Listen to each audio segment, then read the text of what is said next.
Just tax the rich. That'll solve it. Spoiler alert, taxing the rich won't solve shit. Yeah, that's right, you heard it. You could tax all US billionaires 100% of their money and the government would still be broke. Say what? Don't believe me? The United States government spent roughly $19 billion a day in 2021, which adds up to $6.8 trillion.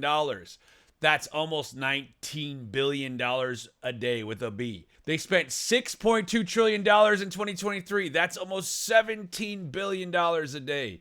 There's roughly 813 billionaires in the United States worth up to about $5.7 trillion. Let's just say we tax them 100% of their wealth, all of it.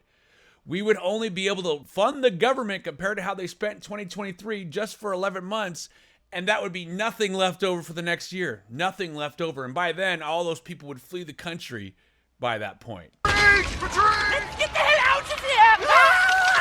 What if I told you economic growth doesn't come from the government stealing people's money? It comes from people risking their own money, not the government and politicians stealing it and wasting it. This is where inflation begins. Can you imagine trying to spend $17 or $19 billion a day? Congress says to hold their beer. They don't know how to manage money. But you can imagine what it'd be like if they did, right?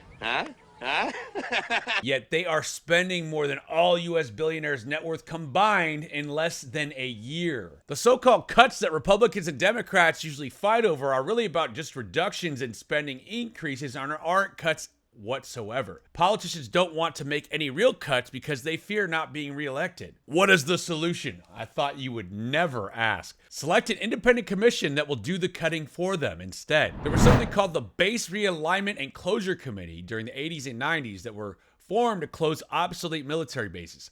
They got over 350 bases closed, breaking through politicians that were self-preserving their own interests in being reelected instead of doing what needed to be done, and that was to stop wasteful spending. The Defense Base and Realignment Closure Act was created to reduce pork barrel politics, and it actually worked quite well. We need to reinstate this type of commission to independently identify the wasteful spending within our government. If you like this content, for more, hit that follow. Leave what you think down in the comments. Do we need an independent committee to do the politician's job for them? It's worked in the past. That's what I think. Let me know. Hit that follow.